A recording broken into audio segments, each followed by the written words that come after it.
Still can't hear you. Oh, There he is. all right. Bernie's just working at his new job on a tractor. Oh, that's what the triangle was. I thought you were driving on the highway, and I was like, dude, he's got this lodge number. That's your tractor number. Oh, Am I dude. embarrassed? Am I embarrassed? Really working.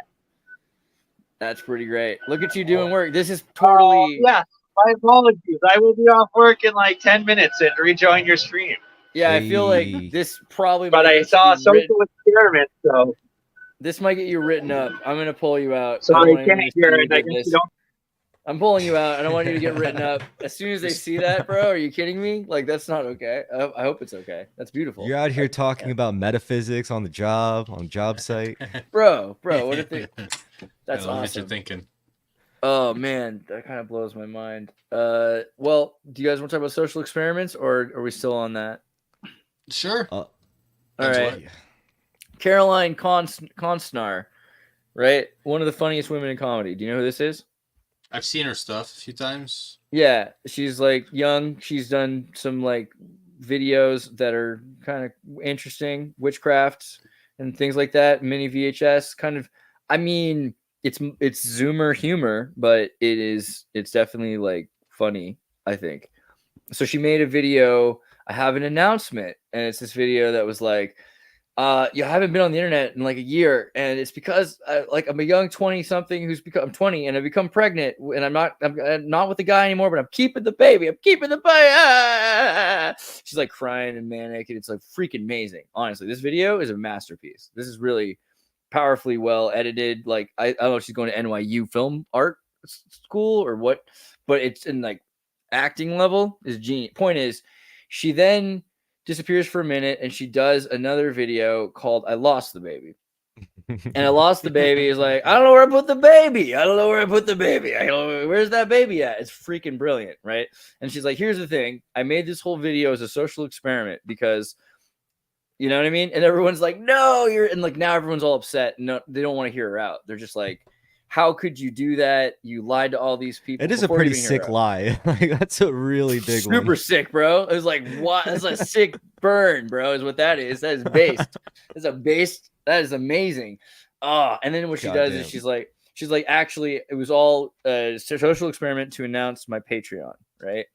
And the reason is because, you know, after years of being told by everyone who's ever found my name on the internet that they want to rape me because she's like a young girl, right? And like how that's like freaked her out.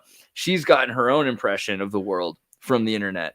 And so she's trying to bring to presence like how little people really exist, how much untruth matters more than truth these days because there's so much less truth that people experience and so much more capacity to live in lies that people have, and how monetary values are associated with everyone, whether they care about anything, how much time they put into watching you. Oh, you subscribed to me. Oh, you super chatted, etc.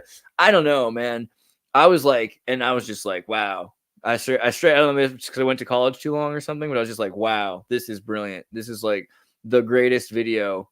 I'm sorry to say that yet. I wanted to wait till you guys were all like, this is terrible. Sorry, this is terrible, right?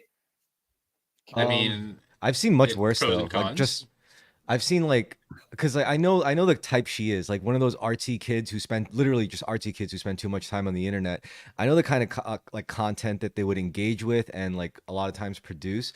That shit's like, I don't know, that's a little higher tier because usually the stuff you see is like just people doing degenerate stuff, but now it's becoming like a more refined and polished packaged product, the content. So it's like, yeah.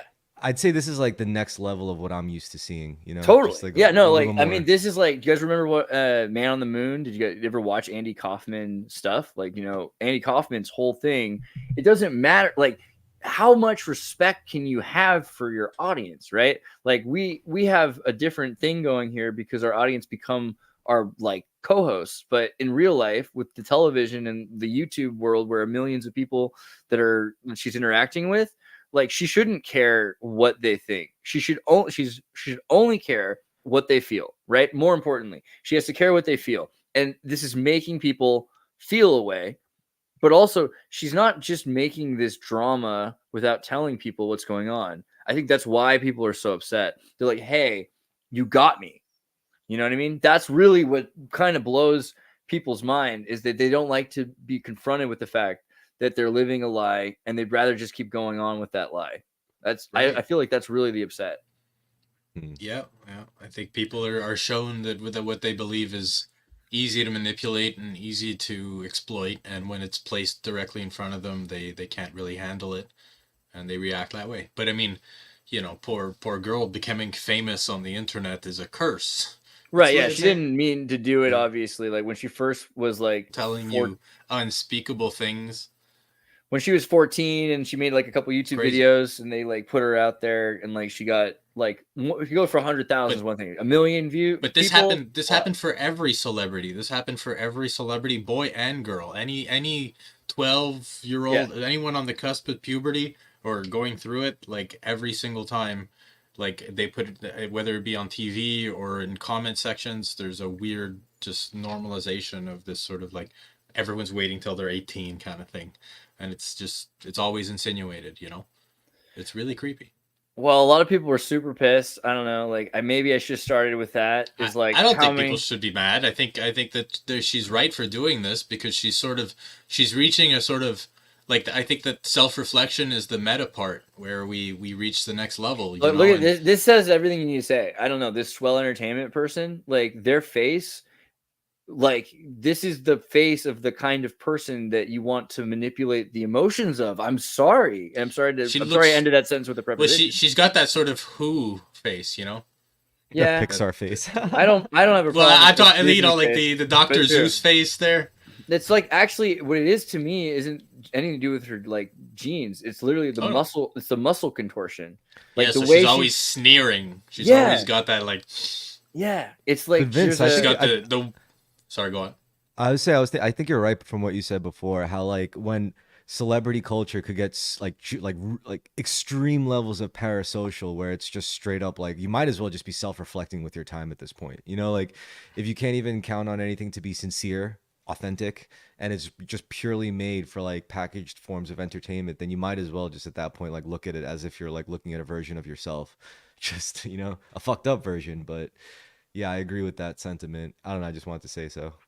Yeah, so like what do you do also where you're living in a world and you're young and you realize that everyone's living lies, and how easy it is to like show people that they're living in a false reality. It's like the South Park with Stan and the crossing over with John Edwards. He's like, no, this is not a psychic. Look, I could do it. Let me show you. And he's constantly trying to show them what this con artist is doing. Because he's like, look, if I could just do it myself to show you how he cons you. And everyone feels like he is either magical unless he like says it's all a con. Like they won't accept it, right?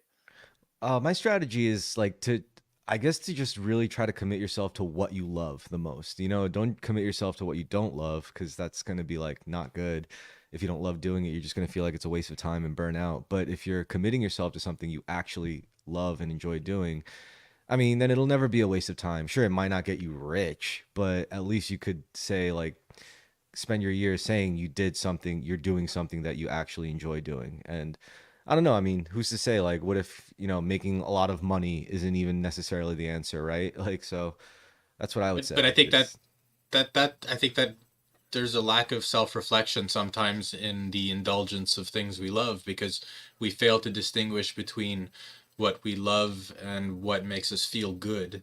And this is just, you know, this is the very same thing about consuming these videos. People watch them because they love them or they like them or they make them feel good, but ultimately it's just blind consumption. And you gotta constantly be self-reflecting, because we don't actually know what love is or how to love, whether it be a person or a passion or anything like that, you know. And I think creation is the best route there. I think that passion and creation together, as opposed to passion and consumption, because consumption is a bottomless pit, but creation is a hill that you climb. So climb that hill, and that's better neurochemically than always digging through the thing you love forever. Well, it's also, you gotta think, it's like, oh, sorry, what? I was gonna say, Melissa says women have a really dark sense of humor. Do you guys do? Also, Melissa, do you really think that's true? I mean, I know this is funny, but to even say, but I'm serious. I really like a lot of female.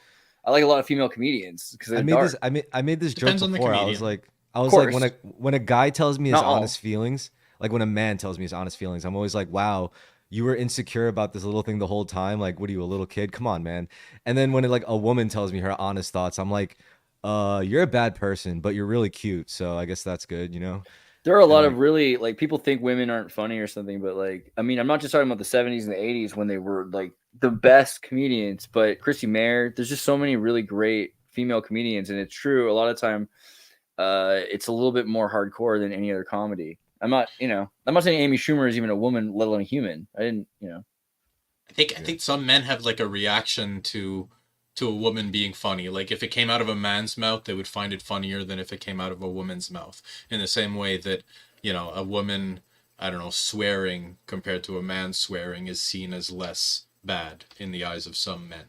And so this sort of lowers the amount of audience that they can actually have, because I don't think that they were really given the real chance. Like they don't entrust it with it because they don't think it'll come back. But now we have more and more specials all over Netflix and all that stuff. So the problem is like you don't, because it's kind of like the it's a wasted opportunity. It is a wasted opportunity. It is like the what do you call it, where you hire people that are the disproportionately raced. What's it called again? Oh, DEI, I guess. I mean, there's diversity, equity, and like all that stuff. Yeah, I forget. There's another word I'm thinking of. I don't like using these words because like people just go like, "Hey, that's a dog whistle" or whatever. But that's kind of a good enough to say a diversity hire, right? Because the problem with that is that they're saying we want to have people. So in order to do that, like I'm trying to say, like when they put people in college in the 70s, right, who are black, there's a term for that. Like with the minority inclusion, there's a term for that. Tokenism? Basically, but like what I'm trying to say is students who were able to do that ended up not being able to be themselves, because you have to fit into the mold that they're creating for them. Today, it's a little bit like wokeism has replaced what you're allowed to talk about in comedy. So you're not able to say like a woman talking about things that started in the 80s would be okay. Look, this is an ecosystem, right? So like when they're pouring more and more fodder affirmative into action. that. Affirmative action. Yeah. But like let's say diversity, sure, but the problem is the checklists. It's not the diversity. Diversity is just people being able to say, like, having an opportunity. It's what they do with that opportunity that really matters, and most of them will be terrible. The same is true for regular comedians that are normally shown. Most of them are fucking dog shit, and then out of that we get one Dave Chappelle or one Louis C.K. or one George Carlin or Bill Hicks or whatever, like, and they're the ones that stand out. And so we got to sift through all the garbage, and we got to get through a lot of the garbage content. And it's true for all modern media that applies this sort of affirmative action in DEI. It's a bad strategy, because it shouldn't be that, like, just throw as much shit against the wall until like a nugget sticks and like hope it's gold, like it's bad for representation, because you end up having a lot of shit that makes people go, look, this is what they do with diversity. They're making absolute shit. They ruined all these things that people love.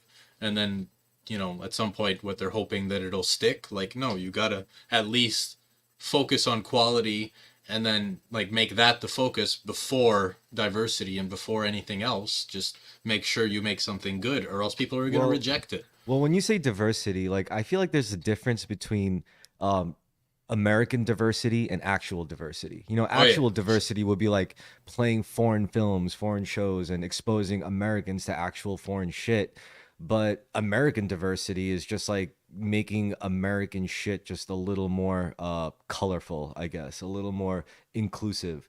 And that feels just like, I don't know, it kind of adds like a middleman to what you're actually going for, which is what you're trying to make sure more cultured, right? And we talked about localizers. You talked about localizers the other day and how AI is removing localizers, but this is relevant here too, because the Western localizers are destroying anime, right? By like changing lines to be like about the patriarchy and yeeting. But they've always been doing this. I mean, if you look at like Fox Not Kids, anymore. Kid. Oh, you got frozen. Are you there? Yeah. Yeah. Repeat. Sorry.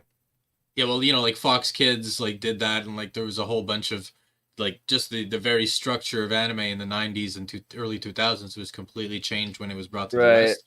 And like Sailor Moon, for the love of yeah, God. you know, like they took some of the things, and like they would change some of the food. They thought like children were mentally handicapped in the West or something. They're like they couldn't understand that like a rice ball was food, so they had to change it for like a sub or something, you know.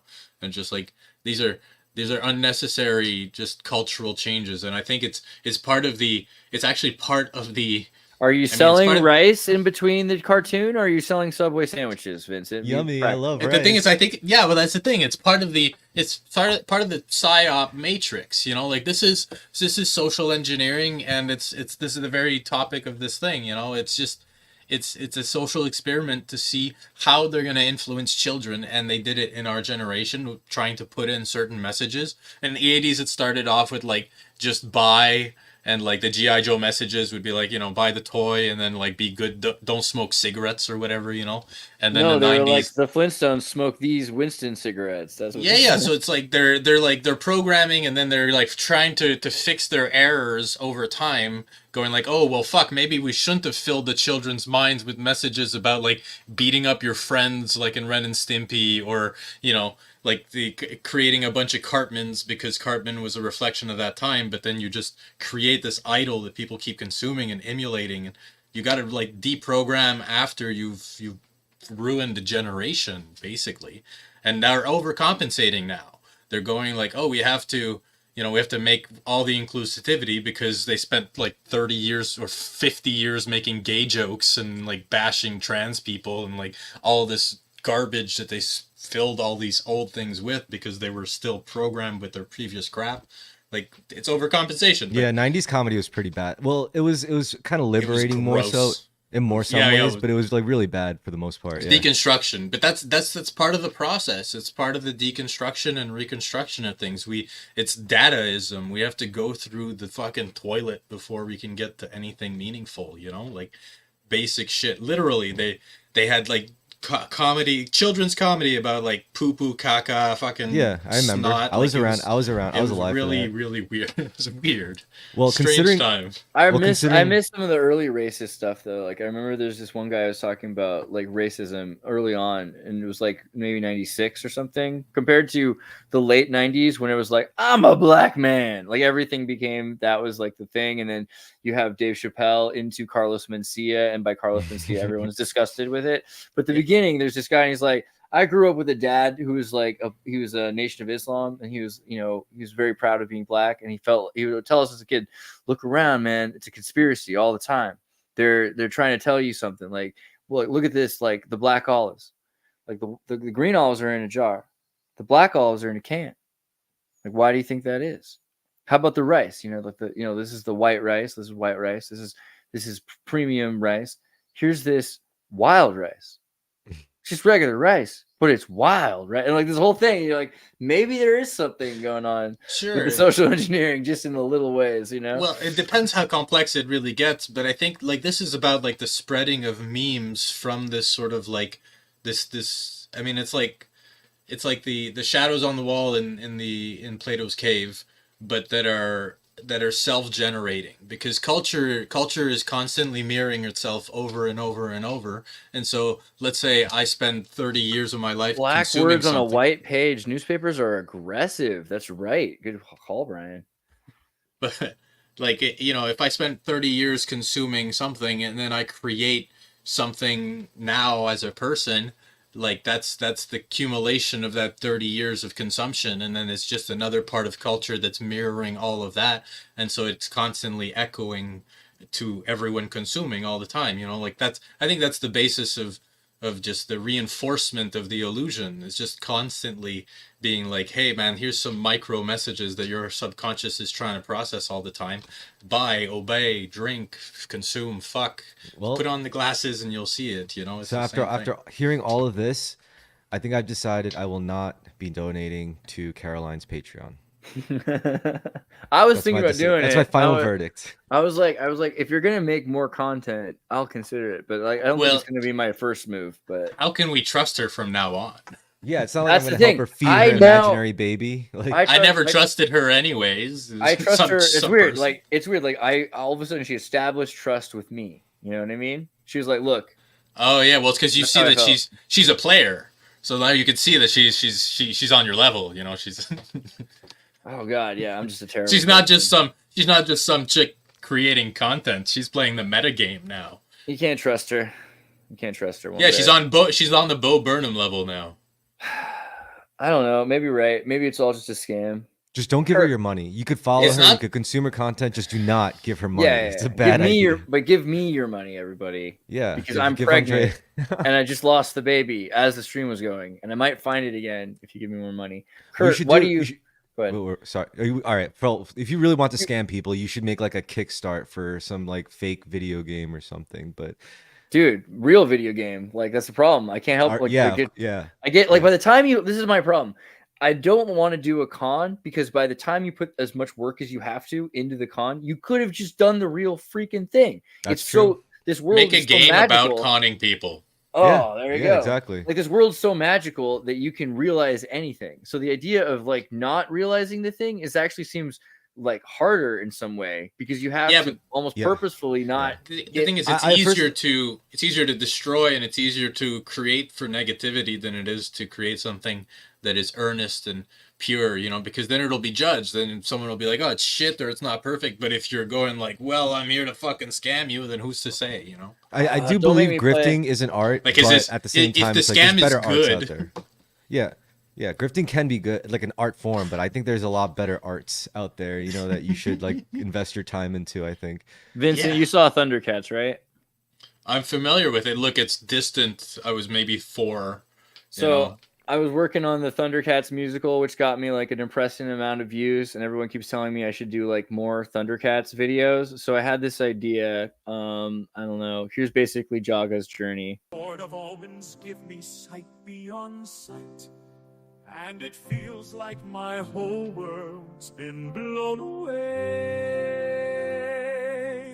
But to my friend's son I vow I won't let this boy astray. Protecting this child, king of all cats, the eye of thunderous wisdom, as I guard against the plundering rats. I shall carry this boy through hell towards the heavens, in these cosmic seas of space, until I perish, which will be before another cat dies. Oh, Thundera, once our pride, now lost in. See, this is what happens when you show a French Canadian American. Is that Nathan Filio?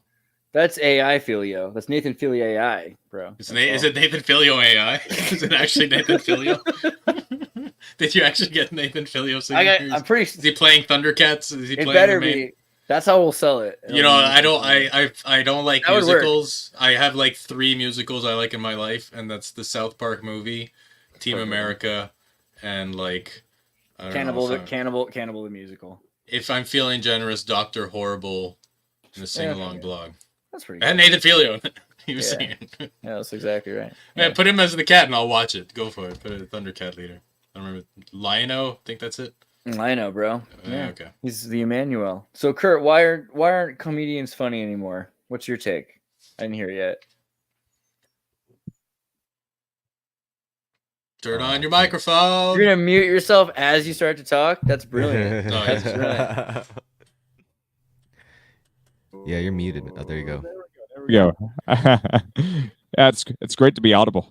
Nice to be audible. No, clearly Jerry Seinfeld was very funny before everybody canceled him, you know? That's yeah.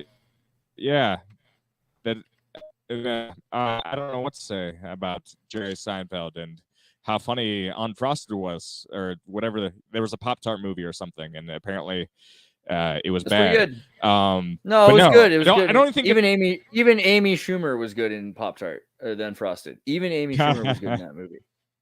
Seriously. So no, there's funny comedians out there for sure. That they're out there. I mean, now the stage. All right, so I'm going to draw a parallel here. Now there is kind of a push for women to be part of things, and that can be God bless. That's awesome, whatever. And So like one girl that gets on a lot of, you know, what's the word, algorithm, gets a lot of algorithm, is named Taylor Tomlinson. I actually think she's pretty funny. She's in her late 20s now. She has like her own show and stuff, and I do appreciate her comedy, and I think the aspect isn't necessarily that they've had to be masculine to be funny. It's just like, well, they've had to be a lot more open about their side of the trauma, because I think that was the biggest issue, was for a lot of women to get on the stage. A lot of them weren't willing to be like, oh, here's all the bullcrap we experience, and here it is for all of you to see. And so I think that's an important element for them to like get on the stage. Now, yeah, I think, and I like that. That's cool.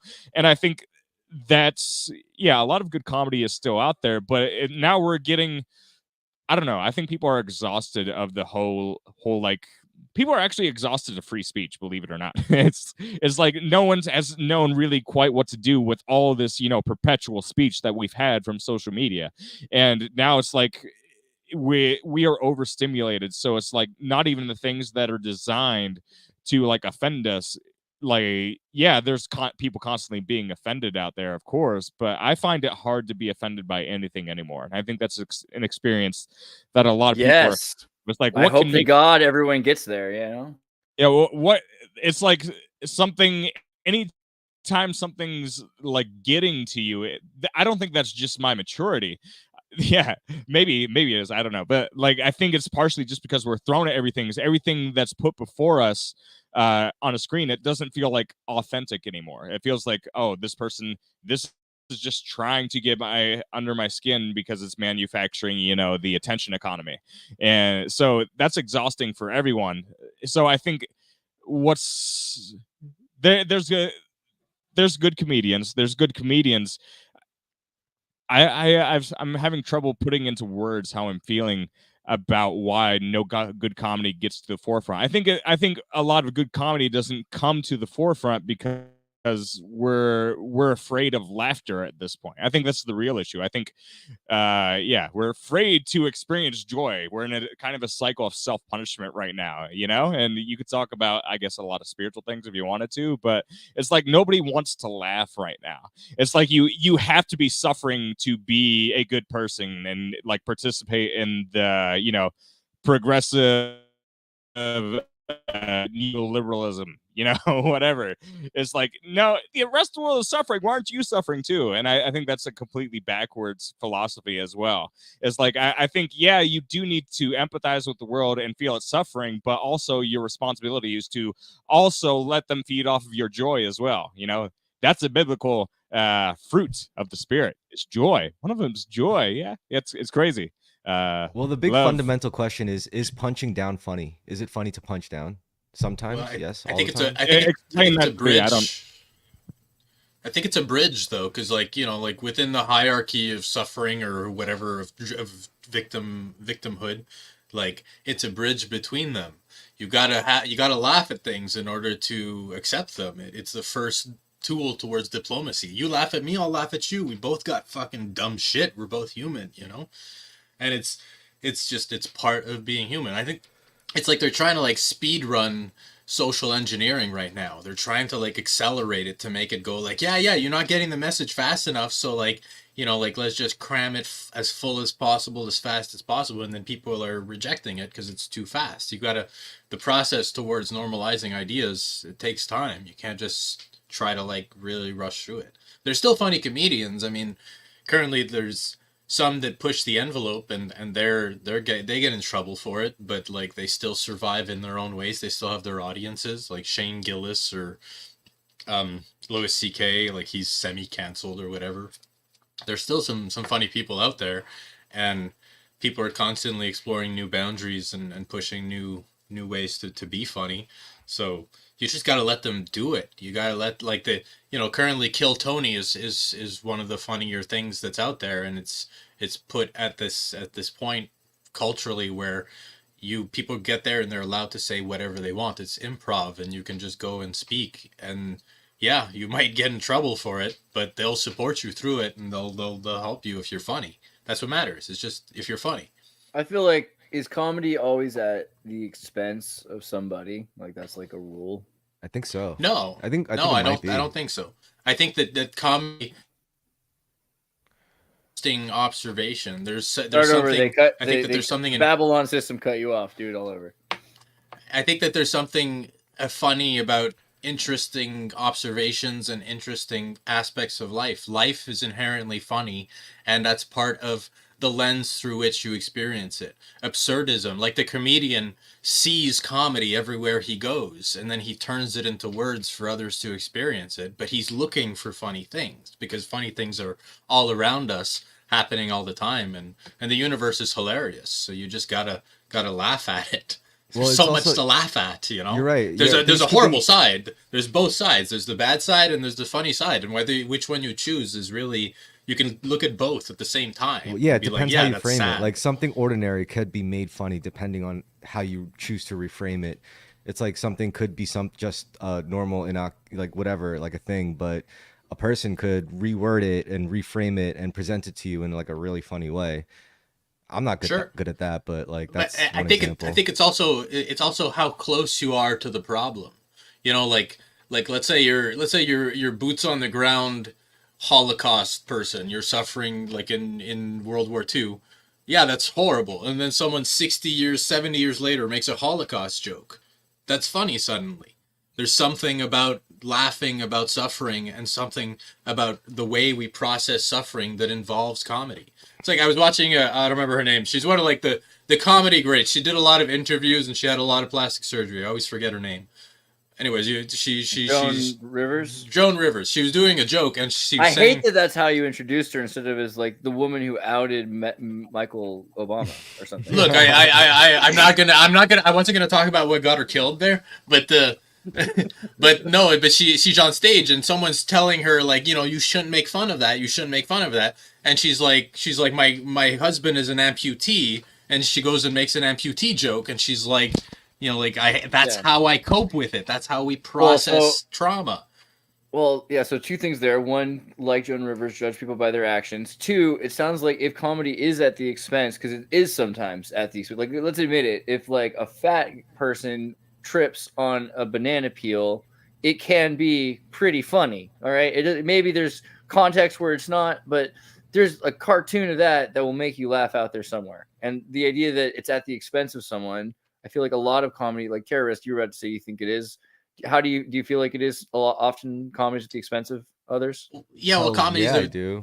Often I do, but I don't know about all the time. I think some things are just funny without being necessarily at the expense of a person. But at the very least, I mean, most like you could also say like, oh, you could make it at the expense of yourself, which is like, I guess that's the way to do it. I think like Louis C.K. is a great example where he makes the joke about himself. You just made an example of someone who's a amputee makes jokes about themselves. I think if you're Carlos Mencia and you're making jokes about Latin culture, even though he pretended to be Mexican when he was really from Honduras, like there's still something there to be said about self culture, saying this is what we do in East LA. I don't know. I feel like that's also when people think about racist jokes. A lot of time, the funnier racist jokes are from Black people who grew up in the projects, right? And so they lived with such absurd levels of oppression that the absurdity was worth mentioning, right? If you look at like Patrice O'Neill, like I don't know if you guys remember Patrice O'Neill, but Patrice O'Neill was great at crossing that boundary culturally. You know, like he would make a lot of racist jokes about white people, and then he'd make racist jokes about Black people, and then he'd make sexist jokes, and then he'd make them about Chinese, and he'd make them about everyone all the time. And he was one of the most offensive comedians out there, but he was also like, he was a comedian's comedian, you know, like amongst comedians, he was extremely loved, and then the audience was a mixed bag because he would say what he honestly felt. But what made him, I think, work is that he was honest about his standpoint, like the perspective from which he was saying it. He wasn't saying all white people are this and that. He might have said those words, but he wasn't earnest because it's part of the joke where it's a generalization. But he was saying, as a Black person, this is my perspective. This is the cultural clash, and there's a cultural clash that's happening. And the joke became the cultural clash itself, as opposed to just like, it was like, you make fun of me, I make fun of you, I make fun of you, you make fun of me. It's always back and forth. And that's how he respected people. That was his form of combat, really.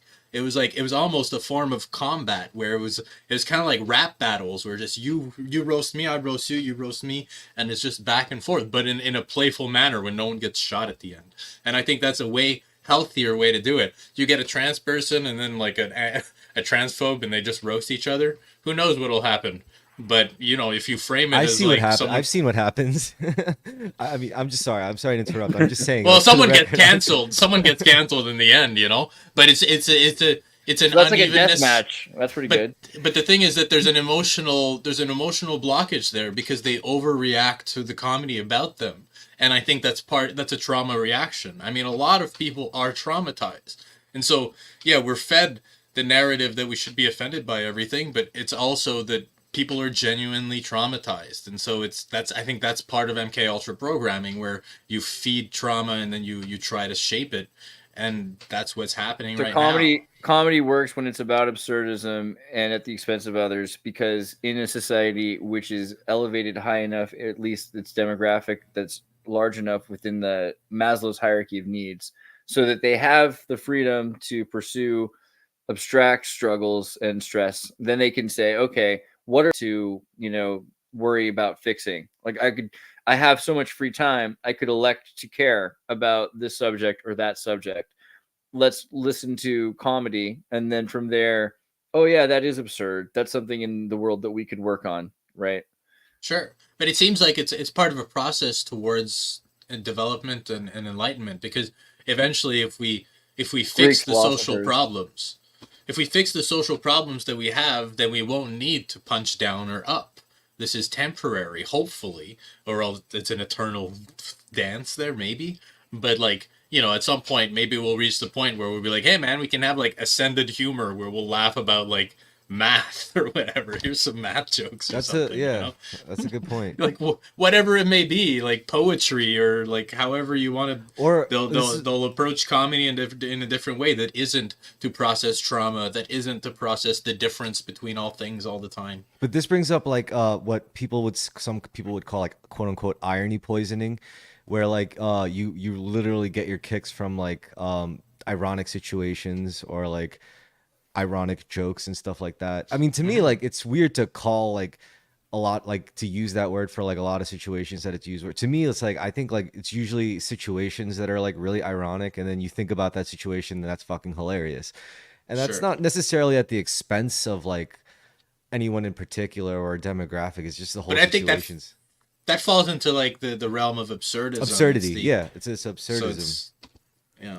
But we might reach the point of post irony at some point, and we're kind of dipping into that. Currently, we're so faced with the multiplicity of all perceptions and all definitions that eventually it's gonna synthesize into one thing. It has to. So we're gonna stop. Hopefully, we're gonna stop caring about the dumb things and all these social experiments that are happening constantly. They're gonna reach a conclusion and be for a purpose, maybe. Yeah, so like how many of these experiments are just like, so an experiment is just to see what happens, not necessarily with the intent to change the world, right? I mean, you could make an experiment like the Back to the Future. Well, sure, but you have to do experiments in order to change the world. Like you have to test these things. You can't just be like, I'm going to change the world, not know what you're doing. Like you run simulations in your own head of how to change the world before. But a lot of the ways we find out what things are is like we burn something to find out how old it is. Like find an ancient scroll and we burn it to find out its age, right? I think there's permanent social experiments that like that have a conclusion that it's the end of the world. So like some social experiments go out of control. Vincent can leak out of labs and. Say it again. Oh, you missed out, yeah. That's cool though. Well, I think that social experiments they're experiments, right? So they can run out of control. We can lose track of them, just like they can leak out of a lab or something. Like we don't really know what we're doing when we're experimenting. We're literally just doing a random thing and seeing how it's going to happen. And then people are like, well, it was a social experiment. How we watched cartoons as kids in the 90s. Never happened before. Like it's unheard of. Like historically, what we did in the last 60 years is a big social experiment. What else could it be? We've literally never lived this before. Right. Kurt, do we need more experiments or less social experiments? How do you feel? Oh, you mean like in terms of what we see on the internet? Because no, just in general. I feel like, but that too, sure. Go with where you go. I don't know, like the initial feeling I'm getting from the word, just from the word social experiment is like, why do we need to view everything in the under the lens of being an experiment? Like what are we? I guess that implies that we're searching for something, but why? What are we searching for, and why are we searching for it? That's the preemptive question, I guess. And I don't know. I'm not searching for anything, I guess. But like, are we as a society trying to figure out one particular thing? I guess. I think so. Yeah, I don't know. I think we're trying to reach something higher. We've been doing it for a long time, and we've had this sort of promise of the evolved human, and we can feel the stagnation. We feel the stagnation of our culture, of our civilizations, that we've been doing this process for a while, and now we have so much technology. We have things like what we're doing right now is a miracle. This whole thing compared to what was done in history, like just having a conversation thousands of kilometers apart, magic. It's pure magic, So who knows what's coming? Like, who knows? Really, we have zero. We can't even imagine. Solar flare, and then there's only a few people that remember how to use the magic mirrors, right? Exactly. Sure. But then, but by then we'll also be dropping nukes and so. But with this whole solar flare thing, I think that we get a little over scared about it too. That's part of social predictive programming, though, right? But, fear the sun, like it's just the most basic thing. Just like fear the sun. It's an enemy that's so vague and far that like it's so powerful that it's a god. It's their god, bro. Their sun god. They love God. They fear their god. Basically. And I'm not saying that. Thank you. I'm not saying solar flares don't exist and that they won't knock out everything there, but like don't be so scared of fucking the thing that might happen in the sky. Like, okay, I think it's fine. Plus, we have other forms of technology. We in our civilization, we've advanced technologically in different ways through, say, like music, or through the way that even poetry is written, like rap, and like the way that we communicate has greatly changed in the last few centuries. Like emojis, that's pretty crazy. I mean, that's emojis are very back it's to an interesting. Emojis is it's an interesting language sort of change, like shift, like obviously emoji but we look at the emoji and like we see children use them and we see teenagers use them, but we don't think about, okay, what will that mean in 50 years? Like, will language, because this is like a picture is worth 1,000 words and stuff. Instead of writing like I'm smiling, you put a smile. Like, obviously this is a summary of that language, so it can be useful. It's just, what does it actually mean? And it means that we will never stop loving cats. But it keeps evolving too. Cats, I'm not promoting emojis here, but like it's an interesting thing. I love cats. Can't trust them. I mean, that's true. Cats are like extremely destructive creatures, but I love the shit out of cats. They're like little ninjas. There's one right now. If love was what required, if trust was what was required of love, then like I don't think we could love anything. Kurt, if you were the size of a mouse, you'd be dead. You know that, right? What if the cat was the size of a human? Yeah, we gotta vibe for a second. I got my cat right here too. I brought that up actually on Base AF the other night. I think, right? Or when is it? We were talking about the Sandman comic book series. Neil Gaiman. Who? When?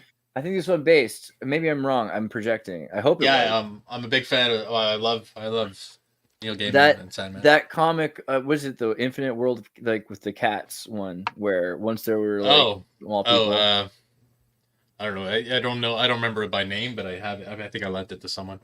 It's like the third one or something. It's like once there was a world where there were tiny humans and giant cats. Yeah. I remember that one. Honestly, I mean, I don't want to promote other people's shit, but like that's the best audiobook of all time, like by far. Oh, The it was a good Sandman audiobook. Best audiobook I've ever heard in my life. And a lot of the people who do that audiobook do audio for The Adventures in Odyssey, which is like, we've had Phil Lawler, who does like that Christian radio show, which has people that worked on like the Gummy Bears and stuff like that. Yeah, there's like some cool crossover with that audiobook. The audiobook is really nice. It's got like a total soundscape, so you kind of feel like you're going through production. it. Yeah.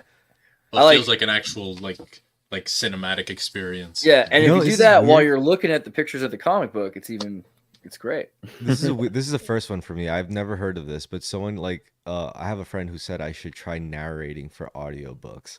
Oh yeah. I'm like what is it sucks that AI is taking over, but we could get you audiobook training, because I know a friend of ours who did Wednesday Ultra, who does amazing, Mr. Douglas does amazing audiobook narration. I've never even listened to an audiobook. Maybe I should try it out. I do all the time. It's almost like at this point, like I have a book on all the time when I'm not recording, because it's like there's so many books, man. Like if you're like doing anything, have a book playing while you're like programming. I agree. It's the best way to. It's the best way to mass consume books, because I mean I think there's a meditative aspect to just reading a real book. Like it's the focus thing where you're just there.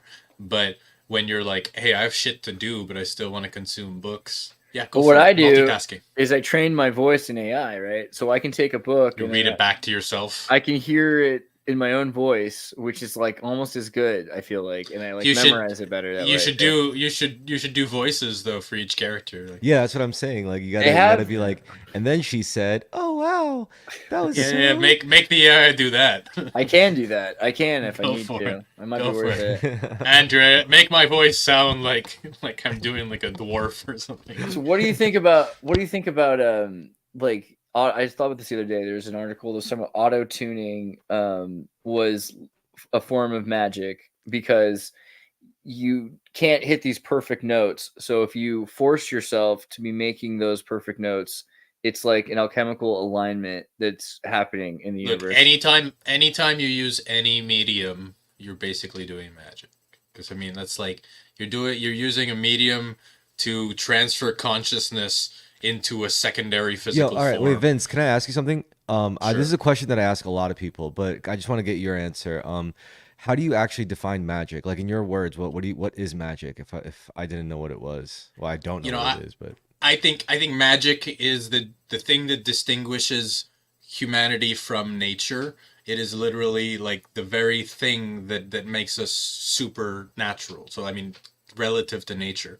And it's imagination. It's whatever emerges out of our consciousness, and that alters the consciousness of those around us. So, creativity itself, artisanalship, and then out of that, the sheer complexity of what we can do, and the sheer, the gravity of its effect on consciousness is what determines its power. And that is limitless. And now we've redefined magic through branding to basically make it mean non-existent. But magicians of old were the ones who could be creative.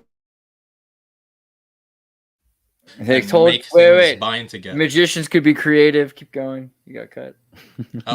Well, magicians of old were the ones who could speak the most eloquently, because speaking was way harder than comprehension. So if you can know a language and teach it to someone else, it's way easier for them to keep absorbing than it is for them to speak on your level. And so that was someone who was like a very powerful person in the hierarchy of culture. Understanding how words go together are total spells, Sanskrit. The capacity to create languages, the capacity to create new words would alter consciousness. Gnosis, but even enlightenment, sure, but it depends, because I think isn't the best definition. I'm sorry, Arthur C. Clarke's third law: any sufficiently advanced technology is indistinguishable from magic. Yes, isn't that the best definition? But no, the problem is that it doesn't define magic. It just defines it. It literally goes. It's indistinguishable from this other thing. So it's about comparing it to technology, and technology etymologically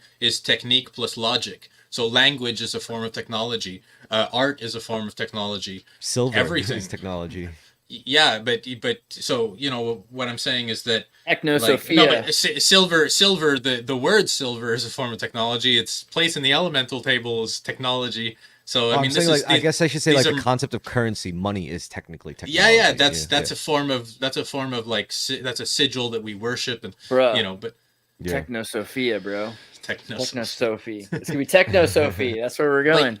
But it's a hard word to define because it's one of those words that is multi-definitional, and we try to bind it into one word, and then everyone goes, "I know the true definition, and your definition is wrong." Is the mine is right? I think we solved something here today. Technosophy. It's a personal question. But I mean, it's the problem is that you can say that about any word. Like, it's a lexicon issue. My lexicon has certain words that mean certain things. Your lexicon has certain words. I wish I branded this before the 70s, probably, whenever this came out. No. The Technosophy, bro. I'm not the first. There's a brick in the wall. Someone thought of it. Sorry, Neil. But hey, no, words are multi-definitional. You can just take the word and make it mean whatever the fuck you want. And be like, postmodern, bro. Yeah, bro. Pretty much. But I think that's the basis of spellcraft. Like making a symbol, a word, and a sound alter consciousness. That's always been how we describe magic. Words are definitely more powerful than they are. We take words for granted. They really are the key to like a lot of manifestations. Words are acoustical sound waves containing data that then we decipher in our own psyches. It's a crazy thing that we just do and we don't think about. No other animal really does it.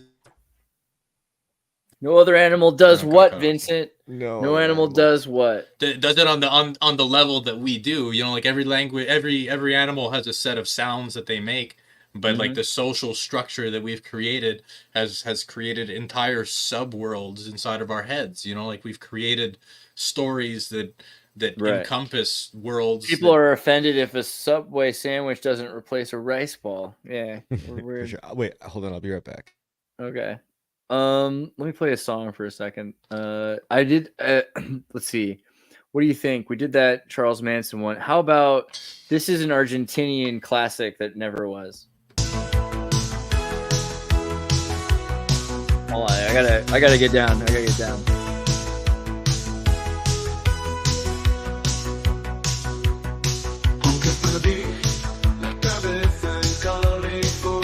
I left my head in California.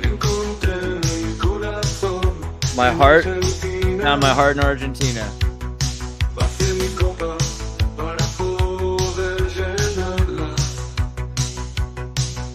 I poured out my cup so I could fill it. And now I'm drinking pure water. And now I have no thirst.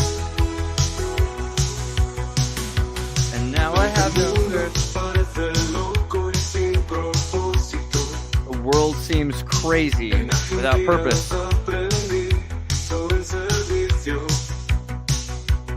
But I found my way to eternal life.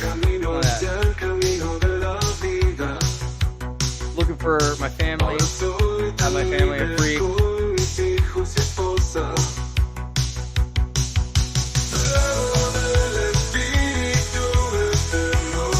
Somebody drinks the eternal spirit.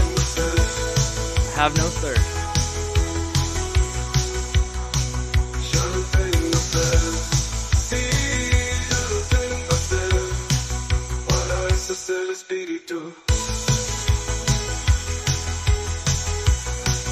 It's like this Jesuit Mormon pop wave. I don't know. It's trad pop. It's what we're coming out with. That's the future. Okay. Have you heard of garbage in, garbage out?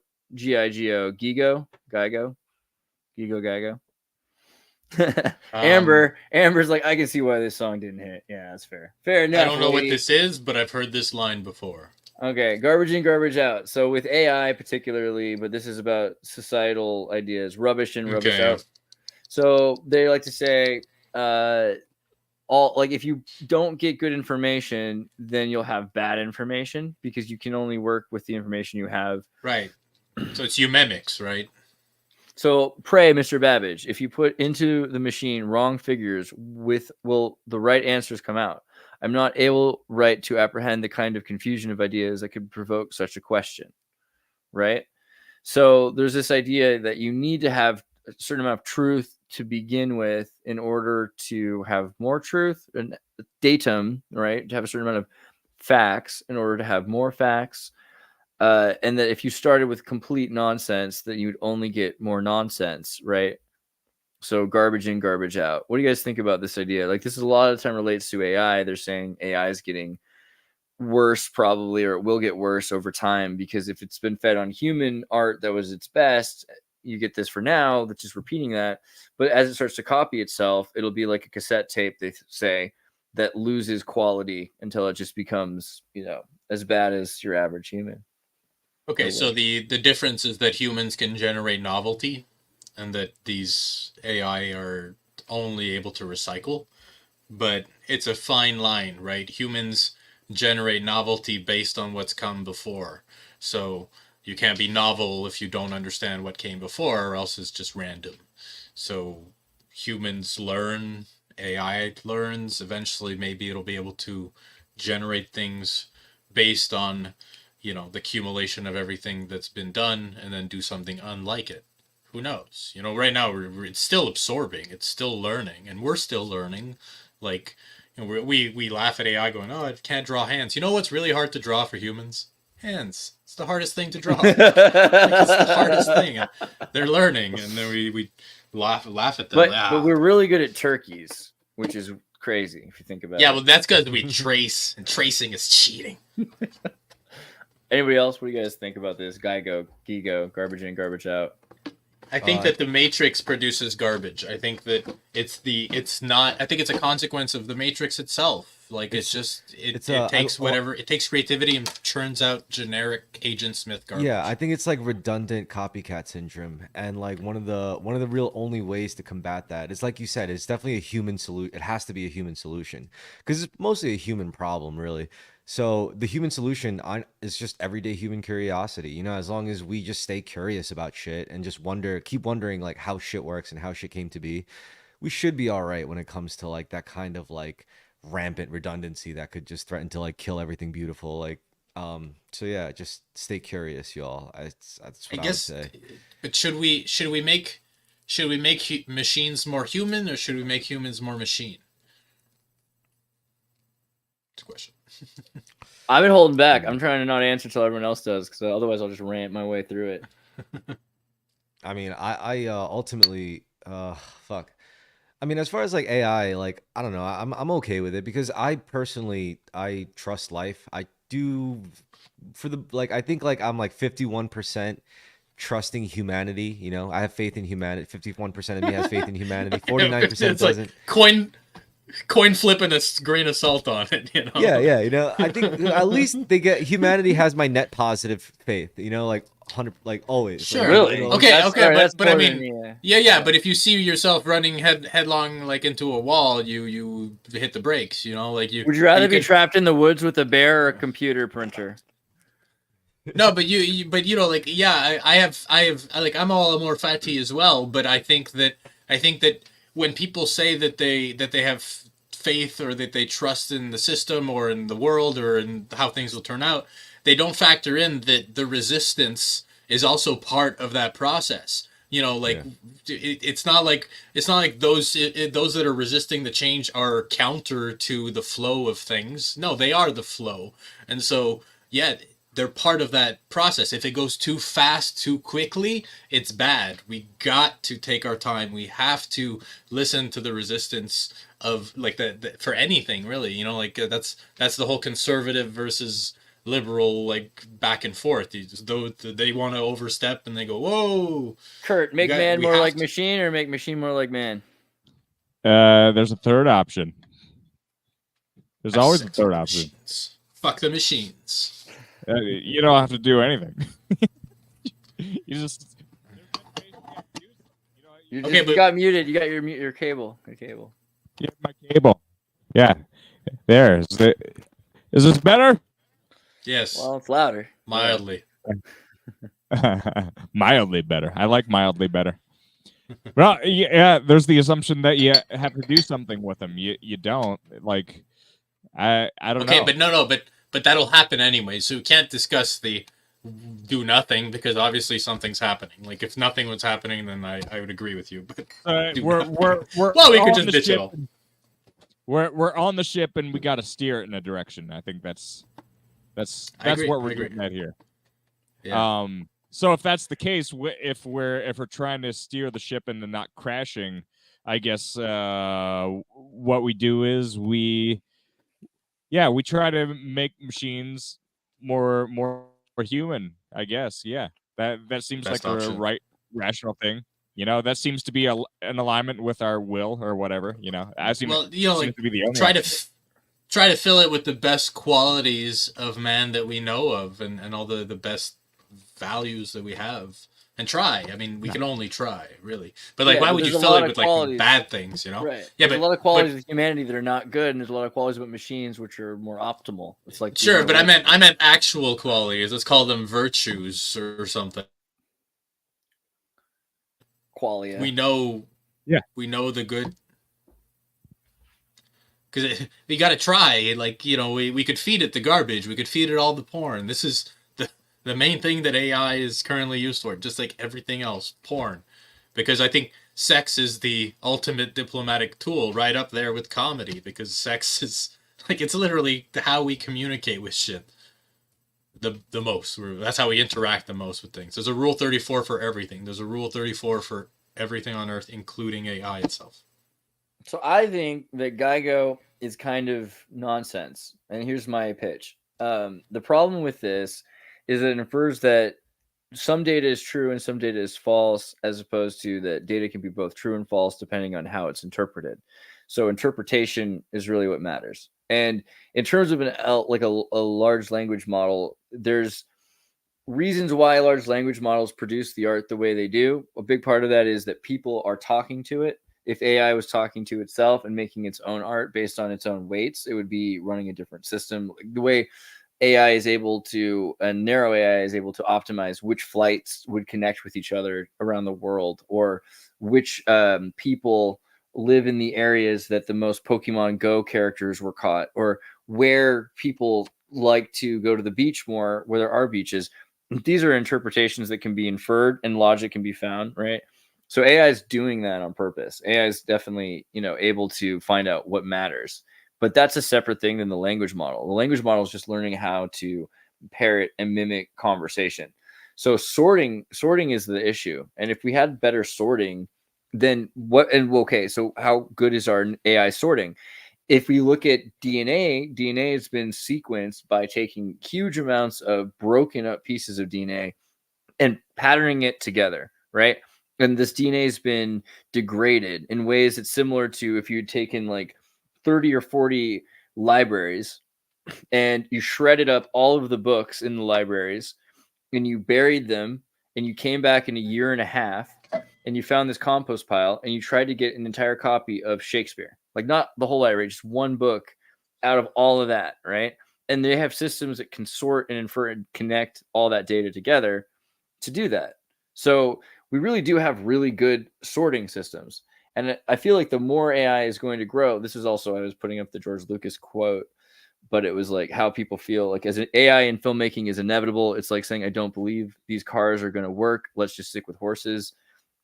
I think that's true to an extent, but I came up with, and I'm working on actually like a paper about this. I'm a nerd. Compost in, diverse systems out. Working title, I don't know, but this idea that compost in leads to diverse systems out, because transforming poor quality data through proper processing can lead to robust and innovative AI outcomes, right?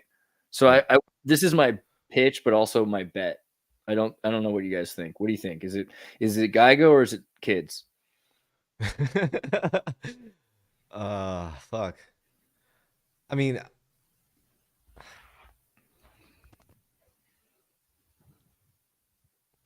I don't know. I mean, I definitely am kind of avoidant to buy into the whole Geigo thing, the garbage in, garbage out kind of thing. I do see the potential, I kind of agree with you there. And yeah, I mean, well, what do you foresee like actually happening in spite of, I guess, everything degenerating. Yeah, like in spite of everything so, like replicating on itself, becoming so redundant. Right. I'll answer that in a second, but basically the short answer is phenomenological diversity. But Kurt, you had your mic up for a second? What were you gonna say? We're still on the topic of kids versus Gigo. Is it garbage in, garbage out, or is it compost in, diverse systems out? With artificial intelligence? Yeah, and basically in fundamental reality, because it actually, the reason I believe this comes down to reality itself. Oh, hey, Bernie's here. What's up, Bernie? What up? I'm back. Yeah, I think. Been listening in. Great conversation. Thanks, bro. Yeah, we'll ask you what you think in a second. Kurt, yeah, kids versus Gigo. Gotta go. What are the kids doing? So they're leading through sorting of data to inferring information and patterns that we might not even recognize exist, right? This is how we find medical scenarios where they can predict 2 or 3 or 4 years before a doctor can that someone has cancer, because it can find patterns in people that we never noticed or looked for. So data can be found if there is data. Like you get and when they say garbage in, garbage out, well, a lot of the data in is video or sensorial information, right? So it's actual experimental sensorial data. So it's not just garbage, it's junk, but junk is compost. So if we compost that data and let things grow in it, it's fuel to grow your garden. Hence the kids are, but you don't think so? If you live in Calgary, Canada, they have now taken $55 million of taxpayer dollars to start a compost heap for the city, and it's because it's $55 million, not because it costs that much to simply cover rotting vegetables and turn it into soil, but because they're repackaging it and selling it to everyone and turning it into an industry. So literally, your garbage will turn into fertilizer. Right. Good metaphor. But yeah, and just the literal like metaphor is good. But in terms of this idea of like data or information that is broken up, what do you think? Like, Kurt, is it? Can we turn the poop into magic? No, I think we're starting to realize the limitations of a lot of what we're doing. Like in terms of like computing power, like the prompts that you put a prompt into AI, like any prompt, and apparently it takes like a lot of energy just to generate that prompt. And well, theoretically, we have this super awesome amount of energy coming from the sun, and maybe all that's sustainable. I don't know. But I don't think a lot of the information that we've been sifting through is like we always have to bring back the information to our lens. And so if I don't know, there's a lot of great information that's just in these dark corridors. We'll call it, I don't even know what to call it, this big, huge, conglomerates of information. But like, I think a lot of it truly is wasteful, and that's why we're a little bit exhausted of the whole thing. I think we're exhausted. It seems like Sure, the humans? It's the humans that are doing the prompting, and so when the humans are doing the prompting, we get bored of what humans have to redundantly ask for, right? It doesn't have to be that way. AI can do all kinds of different things. Like the only thing that's really, when people say that the AI art is redundant, what they're missing is it is new enough that people are finding it novel right now. And it's following formulaic rules. AI, xirtus, is human redundancy because it's all based off of human created material and information that it's sorting through. And humans are made of stardust too, right? Humans are made of stardust and have the same energy flowing through them. That the thing is, like Kurt just said this is really interesting. I want to point this out, that humans use a quarter of a calorie or something like 20 watts to run their brain. It's like 420 watts a day, right? That we're 460 that we're using to run our mind, which is a tiny amount. It's like a light bulb, but that's about the amount it takes to run a single question for ChatGPT. And so on one hand, you could say, wow, it's using a lot of energy and like we should like not drink milk. On the other hand, you could say, wow, this thing is this highly energetic being that is filled with so much of this energy. And how much energy is there? So much more energy. And as we get to the point of singularity, it will be necessary for that energy to be channeled into actually prompted, properly guided waves. That's how we become a Dyson sphere, right? It's through like merging our consciousness with like pure intelligence. So right. Well, you know, that's what we're doing. That's what we've been doing with the internet for a long, long time. We've been amassing all this knowledge and all this information, and no one person can actually access it all. And yeah, it is kind of psychic energy because it's all our minds creating it and putting it all in there, and then we're creating this sort of like this weird noosphere of just all information contained within the internet, and then, you know, now with the AI, it's a way to process all that information. It feels like the next logical step because we've been just amassing all the culture and all the knowledge and all the information, and now the AI is there to create a hybrid of all the information together and all the language differences, and maybe create a new language for humanity, because I think that will determine the way that we frame reality, that's the operating system by which we navigate the world. It's the language. That's what makes the difference. So once the AI generates a new is AI the Tower of Babel, essentially, in the one world language that connects to God, or which is essentially creative consciousness of... I gotta do this for a second. Hold on one second.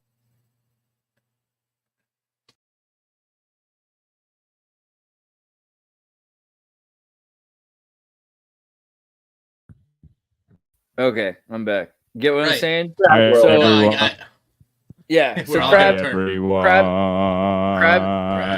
people. Crabs keep evolving. I've been saying it for a minute. You know, the carcinization. Crabs keep evolving. I just wanted to finish the thought with the AI though, and like versus it being currently human. Like rebranding and like figuring out and using human created I agree with Amber on that. Amber says we're made of God and ChatGPT will never be us. I'm not saying ChatGPT is us. I'm saying it's the crab shell that humanity has created, right? Humanity has created this crab shell that is. You know, I recall Terrence McKenna discussing this, and he was saying that, you know, the comparison, I think I brought this up at some point, but that God made flowers, so God made bees so flowers could reproduce.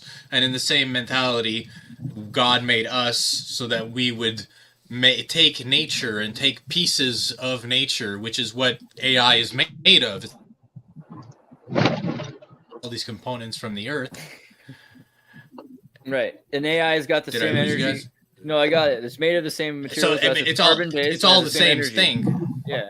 So you know, like maybe like the hypothesis is that maybe we are creating a god out of nature.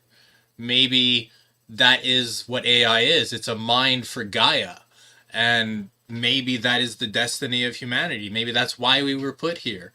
You know, George Carlin was saying nature made us to make Earth plus plastic. Well, maybe it's Earth plus AI. No, Amber, it's not that AI's got nothing on us. It's that we got AI on us like a crab shell. That's what I keep trying to say. Like, it's not, it's like it's a relationship, you know? It's this idea that we're going to be, I don't know. Yeah. You know, we've been growing with AI we've been growing with technology for a long time. And we have a relationship with it. We have a relationship with AI. And that relationship has a dynamic.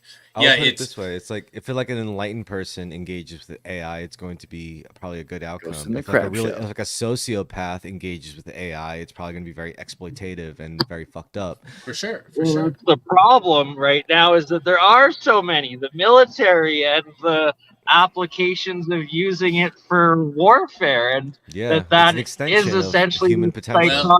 Sociopathic interaction.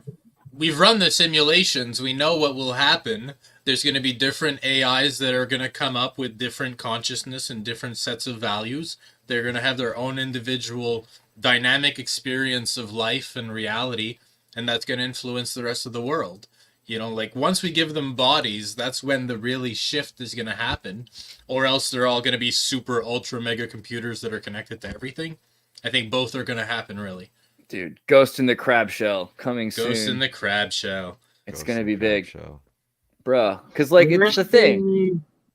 Lego. I don't really fully get the crab metaphor. Crabs keep evolving, bro. Crabs keep evolving. What do you think it's going to be? Hold on, we got to do the crab thing again because crabs keep evolving. Okay. Crabs keep evolving. Okay. So no, you need to know this. Carcinization has occurred in over 5 groups of decapod crustaceans, and like we keep evolving back to crabs, or like no, just why? Like look up why do animals keep evolving into? I just got to the article and it keeps popping. Why do animals keep evolving into crabs? It's just a evolutionarily practical thing to have an exoskeleton, have shells, to have proportions, dynamic proportions. This happens whether or not they're not related in any way, and just all these things. The king crab isn't an actual true crab, right? These are all just different members that have the same functions, and they've evolved to do that. So it's super practical. So you can imagine humanity is this thing. Let me go back to my humanity is this thing where you've got I'll just pull it out so I can. Oh man, it's so humanity is this thing where we're wearing our cities as the shell, right? And we have like the pearl, the mother of pearl that is the noosphere that we've created, which is all of this data that's connected to us. And we are the world itself. The world itself is becoming a singularity that's wearing a shell. So the world itself is crab. All right, that's my pitch. Okay, we're back. I get where you're going with that. Do you think we're heading into like a VR world? I think that VR will be really useful for the integration process. That I mean, as a tool of like, you know, basically, if they come up with the VR that manages to distort time, then they can like create an outer layer of reality above the Earth where people can live in a time distorted manner. The internet, except in our consciousness, you know. Yeah, I think that. Do you think that the whole human consciousness will be part of the brain of this superorganism as opposed to part of its physical body? That's like maybe it already is. I don't know. You know, it's hard to tell. Like we only know the limits of our conscious awareness, not our unconscious, which may very well be connected to something else entirely.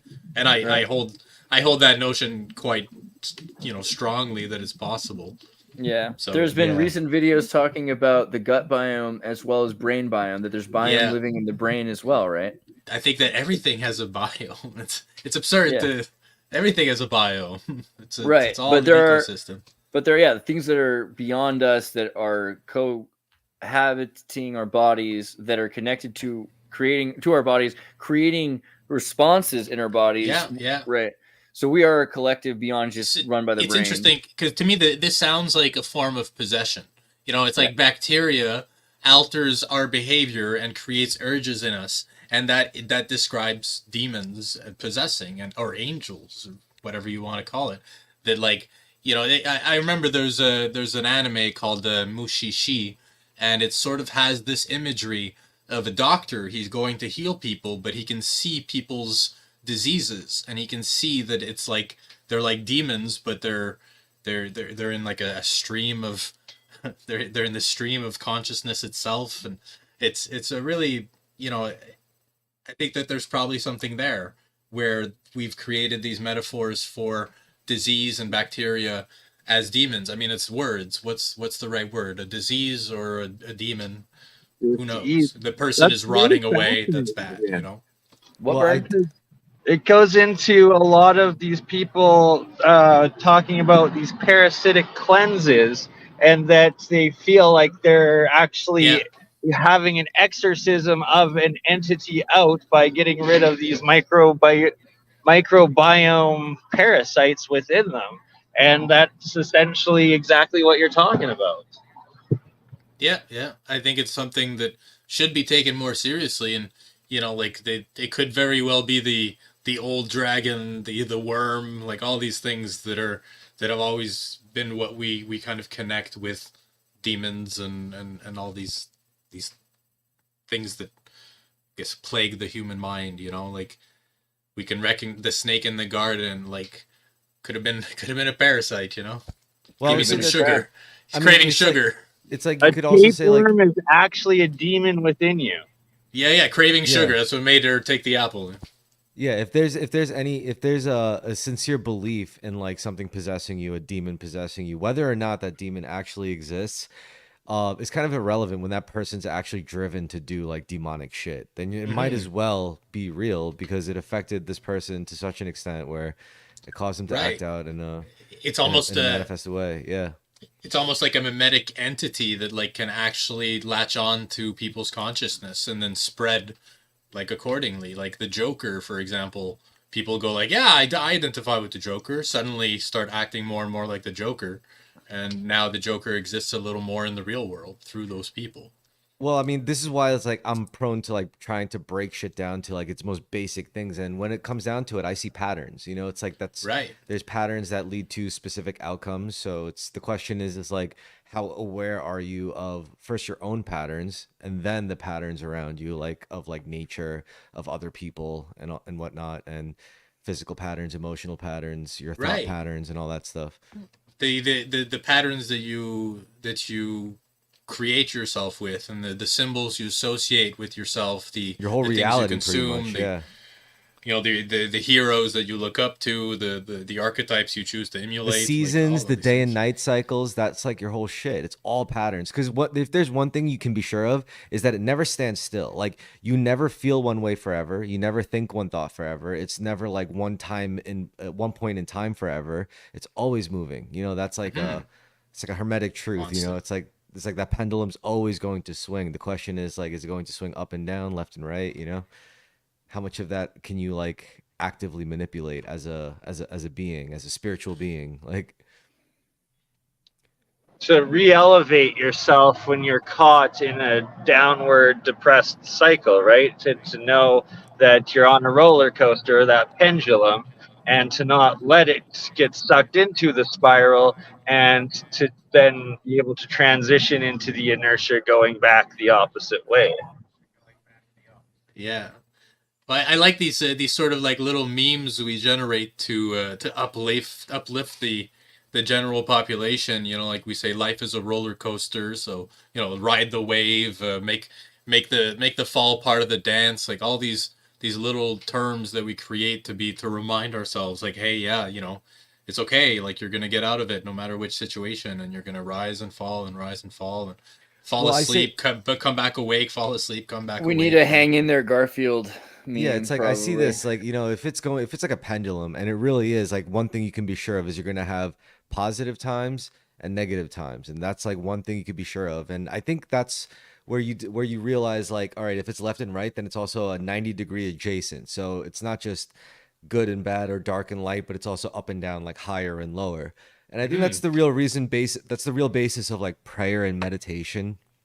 Like if it's going to swing the negative way, well, that's when you want to swing upwards. That's when you would like pray or meditate or whatever. And then when it swings the right way, where it's like everything's, positive, that's when you sink lower to actually enjoy it in the material world, in the material sense, in the visceral sense. And I think it's like a skill, it's like an art in itself to be able to kind of manipulate your presence in that whole dynamic. Yeah, well, if you stay down too long, then you get stuck there. If you stay up too long, then... Yeah, exactly. You miss out on the good stuff. Yeah. Yeah, you got to swing. You got to swing back and forth between chaos and order, and just you're always alternating between the two, riding that line between the two. Super. You you can't appreciate the good times without first experiencing the bad, right? Can't contextualize the good experiences without experiencing the harmful suffering, all the things. So for sure. But it's strange that like it takes those lessons and we underestimate it. Young people, they experience empathy for the first time. They experience empathy like on a global scale for the first time, where they're like, suffering is so intense, we must do something immediately at our age of 15 to 24 or whatever. And then they get radicalized. They just get someone tells them what to think and here's the solution. And then they just go, well, we have the solution.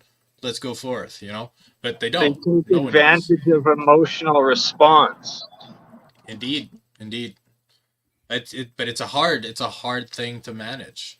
Yeah. Like, how do you, because that's social experiments as well, like they don't know what's right, but they're just going like, hey, our gut feeling, which is actually just completely propaganda, brainwashing, like, is the right thing.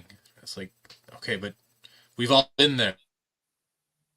It was like, okay, yeah, I was gun ho, but like I don't actually know how to fix the world. I tried. Everyone tried in their 20s, unless they were just getting fucked up there. But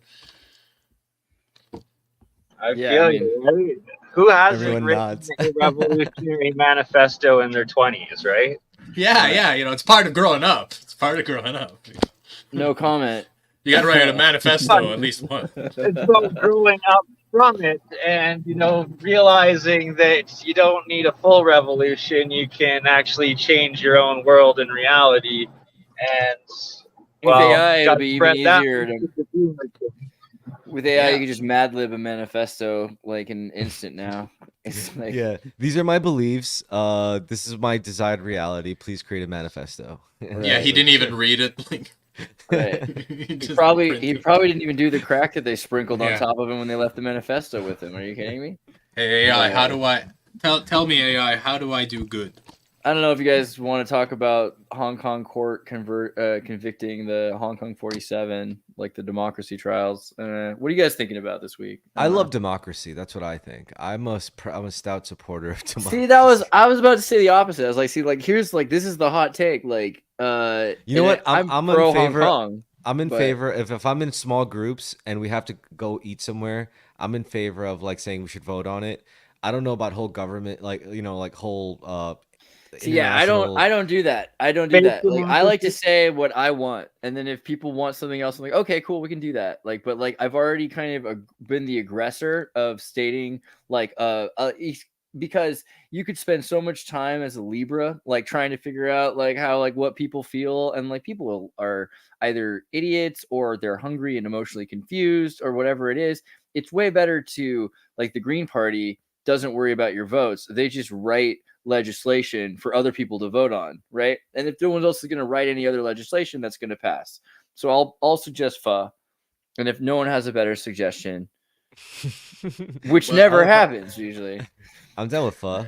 I think if someone's like not down with pho, then we're like, okay, cool, like we'll do burritos. The problem with democracy is that there's different demographics across the levels of consciousness. So like some people how unconscious people are means they can't actually make choices that are informed, that are rational, because they're having their strings pulled by a bunch of emotional bullshit and propaganda and all these other things.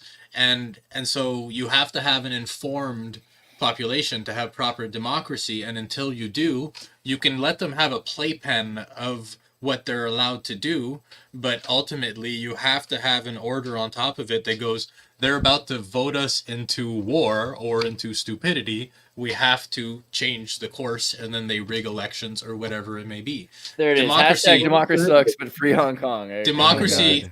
Democracy is a privilege, and it can be taken away anytime because it's an authority that's giving it to us. And then we're going, we control the authority. It's like, well, no, at any point they could come and take it all away. Yeah, we're the Hong Kong smaller groups. Yeah. Yeah. It's not necessarily good for, I think, big whole countries, but it's good for a tribe.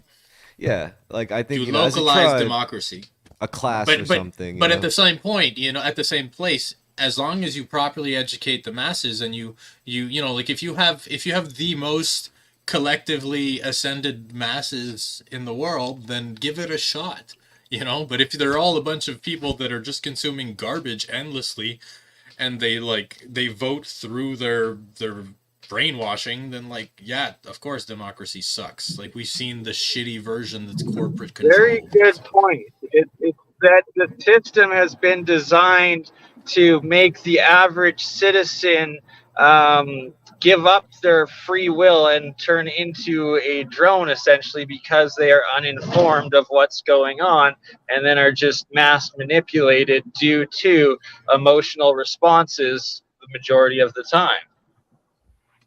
How do you guys feel about a meritocracy as opposed to a democracy? Well, that's a metric of value that, like, you know, is kind of hard to really balance. Kurt got all excited. I want to hear him now. He's like, "Ooh!" But it is important. It is important, but then you know, like, that's what Watchmen is about. Basically, it's about the most competent human being in charge of the world, and then he ends off doing a false flag attack to control all the idiots and fools who don't know anything.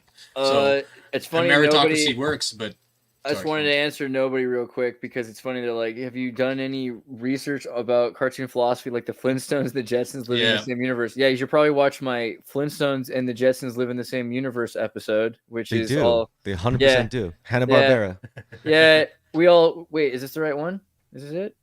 It seems like way different. Oh yeah, it's a Thundercats one.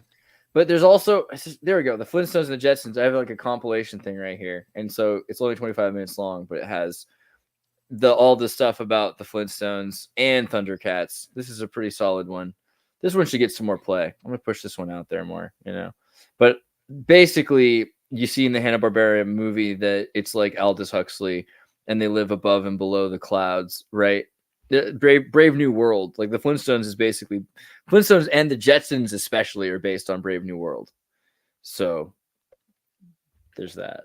You know? Fascinating. You know, still happening today, essentially, with the indigenous tribes that. Sorry, Cyanide. I'll get it together eventually. I think with all this AI technology, I'd be just pumping them out. What's wrong with me? Yeah. Like, we're a basically almost space-going civilization, a very technologically advanced one, at least. So you have the urban space versus the tribal people still living in the jungle off the land with no contact, right? Like, you got the same extreme essentially of Stone Age versus technologically advanced existing simultaneously in the world today. Totally. Yeah, but the tribals have like a psychedelic technology. They have psychedelic. Well, we're creating AI as a replacement for that psychedelic experience. Video games, AI, like these are trips basically. The drugs of the future will be closer to machines than and vice versa. You know, like the machines of tomorrow will be closer to drugs. I feel so bad because I don't even remember where we were when Kurt got excited and had an answer. Do you have an answer? Meritocracy. Meritocracy, Kurt. You got you went like that. How do you feel about meritocracy, Kurt, as opposed to democracy? I you know.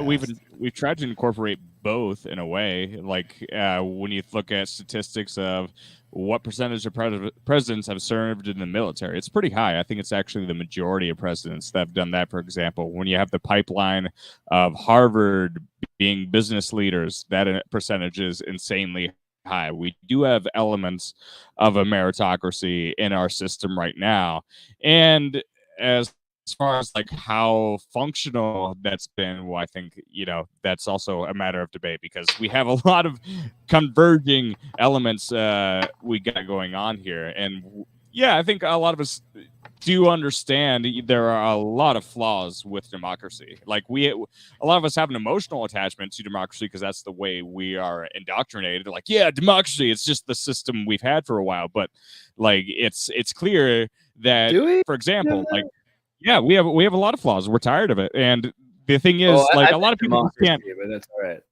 Yeah, a lot of people can't connect the dots. Like, if you have democracy, that's what leads to cyclical inflation as well. When you have a monetary system, you need to have a flexible monetary system in order to make everyone happy. When you have voting power, you can vote to give for financial things to benefit you, which isn't necessarily fair to everyone else, but you have a control over that tax pool. And so in order to try to make everyone happy, they try to make the monetary currency flexible with fiat. And so you'll get endless inflationary cycles when you have that happen. We had it happen in the 80s, and then flash forward 40 years later, it got pretty bad just in the past couple of years. Amber's like, oh, why did that happen? The real answer is democracy. That's why it happened. But so it seems almost impossible to backtrack and try to get on any sort of a standard or inflexible currency, because like we can't expect our government to ever like be actually responsible with their money. There's so many things you could mention about it. It's like, if you go and you buy things like treasury bills, why do you make interest money off of treasury bills? The reason is that the money you make off of interest in treasury bills, that's paid for by the taxpayer. You're actually making money off of taxpayers, and treasury bills are only sold because the government cannot manage money. They sell those bills to raise short-term money because they have budgeting issues to raise money for whatever useless bullcrap they need. So it's smart on the people that buy the treasury bills. The fact that they're even there is like, wow, how stupid are we actually running things here? So it's just, that was just meant to emphasize the points I'm trying to make. It's just there are really bad parts to the system.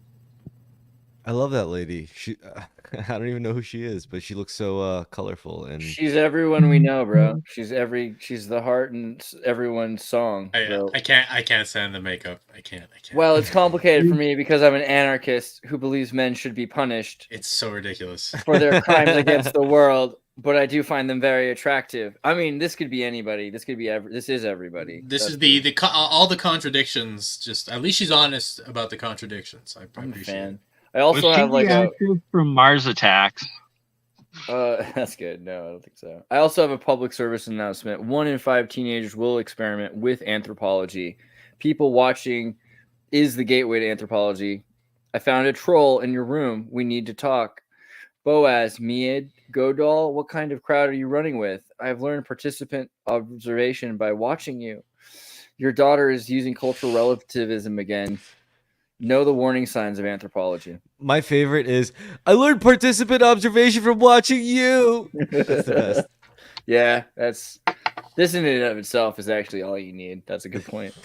So the point is, like, be careful with your kids and don't let them study other people, I guess. Right? That's like pretty much what normal advice is. Well, if everyone's made the same, then it becomes obsolete, right? So yeah, but if all things are permissible, I don't know. Crabs keep evolving, bro. Then 5 groups of stations. Crabs take the stage. It's been observed.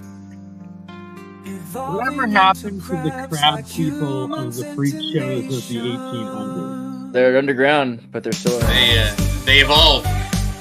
Crab evolving. Crabs keep evolving. Really, the crabs do keep evolving. Are you doing the crab hits? There were crab people that actually have their speeches back in the day in freak shows. Where are they now? They're probably full of cells, no? I feel like Amber's gonna hate this one the most. They all moved to the explanation. Get it persist.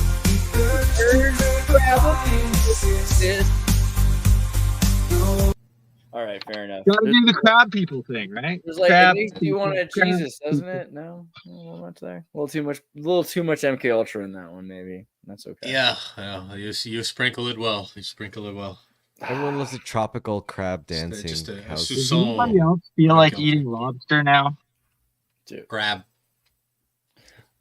You don't. Eat some sea bugs. Send me your links real quick. I'm gonna put them up on the screen. Let me start with Terror Risk. I have his up the fastest to grow. I don't have much to show right now. So. All right. Well, then you can always conspire to dox his APM posts and like look at what he posts there. Jesus. Terror Risk though, doing some amazing stuff. Checking him out. Here I am. Look at that. What's up? Guys, go subscribe to Terror Risk. He's doing That's awesome what it looks stuff. like from the outside. Yeah, bro. Nice. But yeah, if you go to APM, you can find Vincent too, since Vincent's like hiding his cool work. I don't know. Here we go. Someone's telling me to buy a bunker instead of a house. All right, yes, King. There's some shitty discussions that go on in that group, but I love it. It's like a pig in shit. I'm just so happy in that group. Yeah, well, we're trying. Because the idea is that compost in, diverse systems out, right? Yes. That's kind of the vibe, yeah. The philosophy, yeah. Oh, we lost Vince for a second. Oh, here he's back. Burning Sage Saga is his videos, though, because I do recommend them. And some of you haven't seen them, I can tell. So watch more of these. I'm doing a restructuring, so I'm gonna probably start another channel. Yeah, well, I like this work a lot. Actually, you've done some pretty interesting elucidations of art, of stories while painting about the story that you're elucidating, and I think that's a really good process to do. So people, check these out. Check out these paintings while he tells the story. It's actually like very, very based, and yeah, that's awesome. It's an extra art form, all within making art pieces. Yeah, it's a full multi-layered meta art. I know there's like really big players in YouTube that do that. Like in particular, that's like a really well. I mean, there's also legends that did it. Like, what was that one guy that we all love and know? Bob Ross. Bob Ross. There you go. We all know that's a legend. really cool legend in that field. Yeah. I mean, God, it's so good.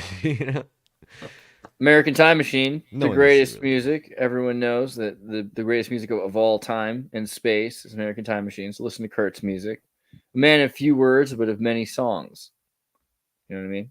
Look at all these albums. How he speaks. Thank you, Words sir. in song. I don't think I just- anyone goes from here and listens to my music, but that's okay. Bless you all. Hey, Anyway. you guys and gals and everything in between, shame on you. But you should be listening to his music because I like it. I mean, I'm gonna follow. I find I'm it- gonna follow Kurt's music. I find it really interesting, like the things I like, because people like me, I feel like they would like the stuff I like, but apparently not. I think that he needs to find his audience, and he will. But we all have our own little like bubble of music that we're very peculiar about, Yeah. And it clearly Kurt has a very peculiar taste in music based on the music he creates. So No, it's good. I listen to too much NPR. I should listen to Kurt's music now. It'll It make takes you feel it better. takes someone like Kurt to like that music, and Kurt's quite a unique person. So It's beautiful stuff. If you're but it's looking for a gonna find- replacement to your P. Diddy album, American Time Machine is it. That's the pitch, right? oh there? yeah. No more R. Kelly. Move over, R. Kelly. It's Kurt time. Yeah. Crypto American Alchemist. Time Machine. Make sure you guys sign up. He's almost at 10K, so like push him up onto the list and Please do. They've kept me there for a full year now, and it's getting a little depressing, but we persist. Yeah. It's worth it. It's worth it. Well, I love you all. We'll see you next time. God Love bless. you too, bro. Take care. Crops keep evolving. This what we need.